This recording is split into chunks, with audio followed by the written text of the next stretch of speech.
আসসালামু আলাইকুম, সবাই কেমন আছেন? এখানে শাকসবজি, মুরগি সব কিছু বের করা হয়েছে রান্নার জন্য। এখানে সবজিগুলো বের করা হয়েছে, এগুলো মাত্রই কিনে আনা হয়েছে। বাসার নিচেই যেহেতু শাকসবজি পাওয়া যায়, রান্নার আগে গিয়ে দুধ দিয়ে নিয়ে আসে।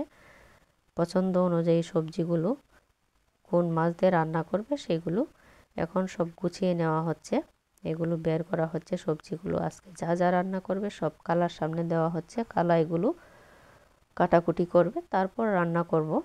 আর দেখুন আমাদের পুটুলির কি অবস্থা। বাজার করা হয়েছে, সে কি করেছে, তার মার কোল থেকে নেমে সাথে সাথে নিচে নেমে গিয়েছে, সে এগুলো বের করবে। পেঁয়াজের বস্তাটা যখন এভাবে টানছে এত হাসি পাচ্ছে, সে তো উঠাতেও পারবে না, সে ভালোভাবে এখনো দাঁড়াতেই পারে না। আর সে দেখেন সবজির কাছে বসে কি অবস্থা শুরু করেছে। সবাই বাসার দেখে হাসাহাসি করেছে যে এত পাকা বুড়ি একটা, সব কিছু বোঝে আমার ভাইয়ের মেয়ে।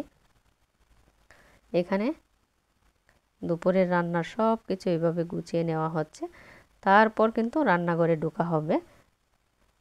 একের পর এক রান্নাগুলো বসাবে আর নামিয়ে ফেলবে। এখানে মাছও ভিজিয়ে নেওয়া হচ্ছে, এগুলো হচ্ছে পুঁটি মাছ বাড়ি থেকে আনা। এগুলো আজকে সুন্দর করে মচমচে করে ভাজি করা হবে।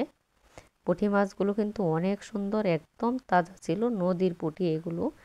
যদিও পুঁটি মাছ আমরা অনেকেই খেতে পারি না কাটার বয়ে, কিন্তু পুঁটি মাছ যদি আপনি একটু মজা করে করকরা করে ভাজি করেন, খেতে কিন্তু ভালোই লাগে।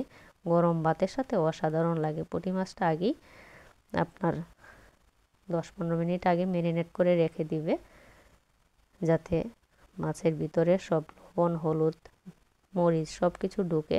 এখানে রান্না চলছে, আজকে মুরগি রান্না করা হচ্ছে আলু দিয়ে। আলু আর মুরগি একসাথে ভালো করে কষিয়ে নেওয়া হচ্ছে। দেখুন তো কি সুন্দর কালারটা হয়েছে। অনেকের তরকারির কালার দেখলে চিন্তা করি যে আসলে ওরা কি দেয় মশলা যে এত কালারটা এরকম আসে। যে কোনো রান্নার কালার দেখেই তো আসলে বোঝা যায় যে রান্না কতটুকু ভালো হবে। এখানে মসুরের ডাল পেঁয়াজ আর রসুন দিয়ে চচ্চড়ি করা হবে, খুবই ভালো লাগে।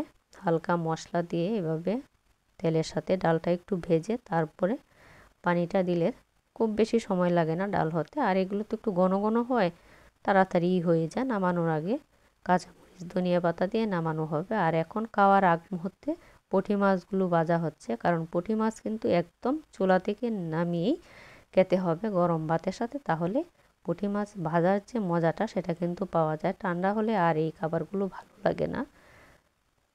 খুব বেশি বড় বড় পুঁটি না, তবে নদীর পুঁটি, এত পেট ভর্তি তেল ছিল, স্বাদও অনেক মজার। পুঁটি মাছগুলো দেখুন সবগুলো এখন সুন্দর করে ভেজে নিচ্ছে। আজকে দুপুরে এগুলোই ছিল আয়োজন। আর